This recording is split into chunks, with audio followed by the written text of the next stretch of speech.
India's premier university lo BTech 100% placements, 100% education loan only in Karnavati University, Ahmedabad.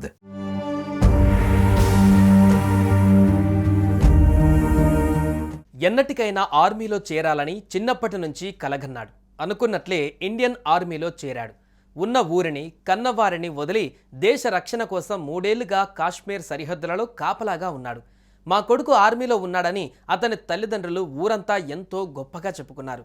కానీ అదే కొడుకు చివరికి తుపాకీతో కాల్చుకొని ఆత్మహత్య చేసుకున్నాడు. తాజాగా జరిగిన ఈ విషాద ఘటన ఇప్పుడు ప్రతి ఒక్కరిని కంటతడి పెట్టిస్తోంది. అసలు ఈ జవాన్ ఎందుకు బలవన్మరణానికి పాల్పడ్డాడు? అందుకు దారితీసిన పరిస్థితులు ఏంటి? అసలేం జరిగింది?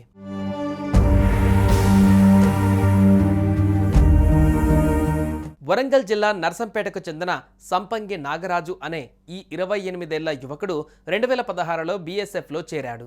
అప్పటి నుంచి నాగరాజు 3 ఏళ్లుగా కాశ్మీర్లో సాంబా సెక్టార్లో విధుల్లో ఉన్నాడు.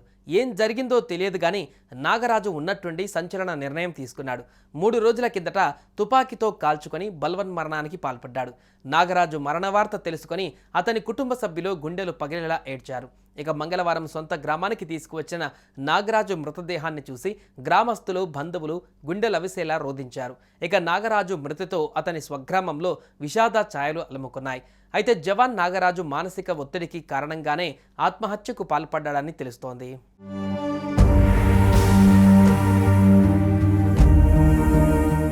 సుమన్ టీవీలో మీ పర్సనల్ అండ్ బిజినెస్ ప్రమోషన్స్ కోసం కింది నెంబర్కి కాంటాక్ట్ చేయండి.